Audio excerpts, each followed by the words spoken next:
Hello students, welcome to my channel Neha Educare.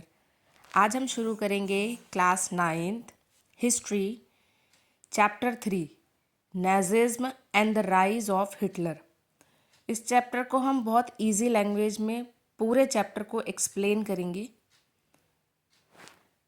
Birth of the Weimar Republic. First world war 1914 to 1918 में Germany ने Australia के साथ मिलकर Alice, England, France, Russia के खिलाफ fight की। शुरू में जर्मनी ने फ्रांस और बेल्जियम के कुछ पार्ट्स पर कब्जा कर लिया, लेकिन 1918 में जर्मनी हार गया। हार के बाद वीमर सिटी में नेशनल असेंबली हुई और एक डेमोक्रेटिक कॉन्स्टिट्यूशन बनाई गई। इसे वीमर रिपब्लिक कहा गया। लोगों ने वीमर रिपब्लिक को क्यों पसंद नहीं किया? जर्मनी को ट्रीटी ऑफ वर्साइलिस एक्सेप्ट करनी पड़ी। हैवी वॉर कंपनसेशन हुआ, टेरिटरी लॉस हुआ, आर्मी कम करनी पड़ी। जर्मन्स ने अपनी हार और बेइज्जती के लिए वीमर गवर्नमेंट को जिम्मेदार माना। Effects of the first world war. War का साइकोलॉजिकल और फाइनेंशियल इम्पैक्ट पूरे यूरोप पर पड़ा। यूरोप जो पहले क्रेडिटर था अब डेटर बन गया। सोल्जर्स को सिविलियंस से ऊपर रखा गया।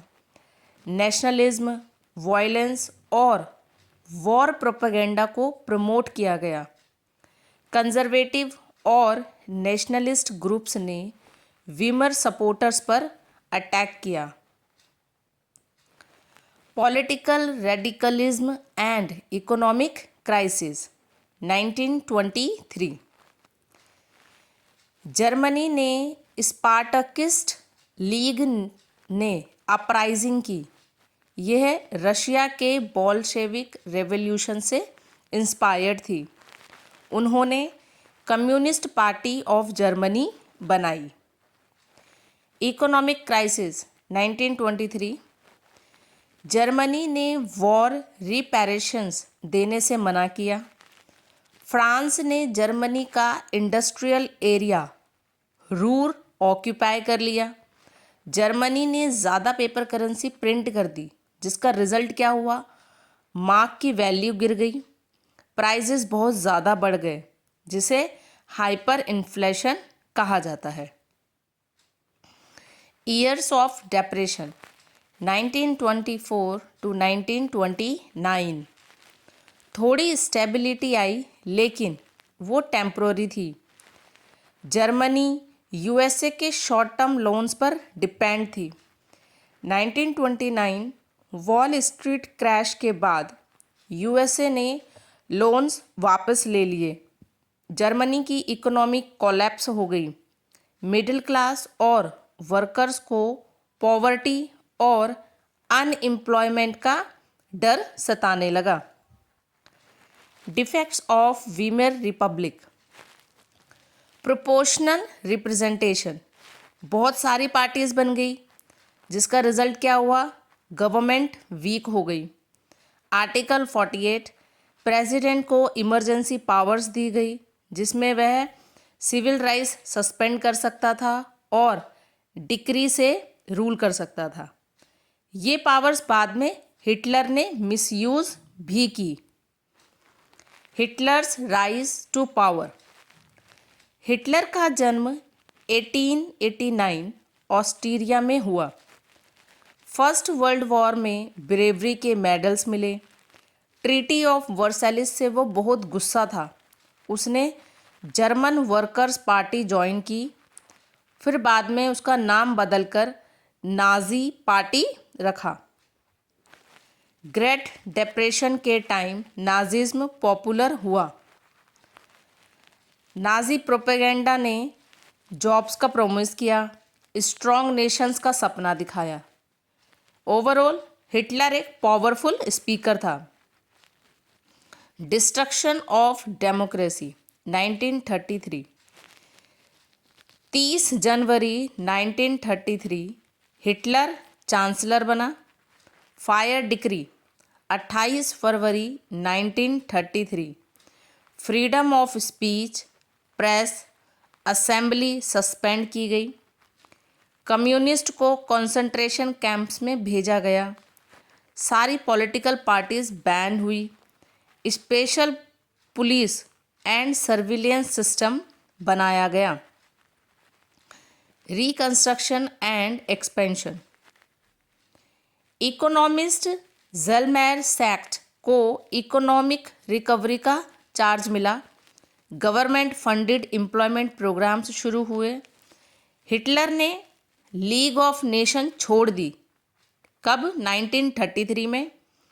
राइनलैंड रीऑक्यूपाई किया गया 1936 में। ऑस्ट्रिया को जर्मनी में मिला लिया गया 1938 में। इसकी पॉलिसी क्या थी? One people, one empire, one leader. Economic crisis से निकलने के लिए वॉर को सॉल्यूशन माना गया। Second world war. सितंबर 1939 जर्मनी ने पोलैंड पर अटैक किया। फ्रांस और इंग्लैंड के साथ वॉर शुरू हुआ। जापान के पर्ल हार्बर अटैक के बाद यूएसए भी वॉर में आया। 1945 जर्मनी हार गया। यूएसए ने हिरोशिमा एंड नागासाकी पर एटॉमिक बॉम्ब गिराया। नाजी वर्ल्ड व्यू मतलब नाजी की सोच क्या थी? नाजीज इक्वालिटी में बिलीव नहीं करता था। वो रैकियल हायरार्की मानते थे। सबसे ऊपर नॉर्डिक आर्यंस को रखा गया। Jews, gypsies, blacks, Poles, Russians को अनडिजायरेबल माना गया। कॉन्सेप्ट क्या था? Lebensraum mean living space, मतलब ज़्यादा ज़मीन चाहिए। ज्यूस के साथ एट्रोसिट्स मीन्स हॉलोकॉस्ट हुआ। Hitler pseudo scientific race theory में बिलीव करता था।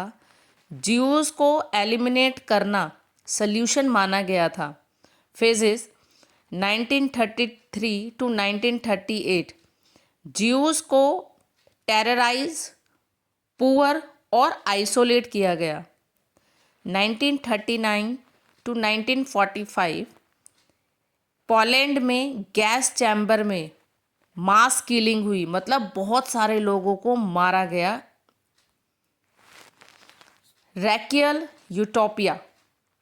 जिनोसाइड और वॉर एक साथ चले। ऑक्यूपाइड पोलैंड में पोल्स को उनके घर से निकाल दिया गया। जर्मन्स को वहां बसाया गया। Youth in Nazi Germany. बच्चों को नाजी आइडियोलॉजी सिखाई गई। स्कूल्स और टेक्स्ट बुक्स रीराइट हुए। बच्चों को डिज़ायरेबल एंड अनडिज़ायरेबल में बांटा गया। जैसे 10 साल के बच्चे जंग वॉल्क होंगे, 14 साल के बाद हिटलर यूथ बनेंगे, 18 साल के बच्चे लेबर सर्विस होगी। Nazi cult of motherhood. Women का रोल आर्यन बच्चे पैदा करना, गुड मदर्स बनना, मतलब ज़्यादा बच्चे पैदा करने को एनकरेज किया गया था नाजी कल्ट के टाइम पे। Art of propaganda. मीडिया का स्मार्ट यूज़ किया गया। फिल्म्स, पोस्टर्स, रेडियो यूज़ किए गए। ज्यूस के खिलाफ हेटर्ड फैलाई गई, मीन्स नफ़रत फैलाई गई। Crimes against humanity. लोग नाजी लैंग्वेज और थिंकिंग अडॉप्ट करने लगे। कुछ ज्यूज खुद स्टीरियोटाइप्स पर बिलीव करने लगे। Knowledge about the Holocaust. War के बाद दुनिया को सच पता चला। सर्वाइवर्स ने अपनी सफरिंग दुनिया को बताई। सिर्फ जीना चाहते थे ताकि सच बता सके। That's it. Thank you. आपका चैप्टर कंप्लीट होता है।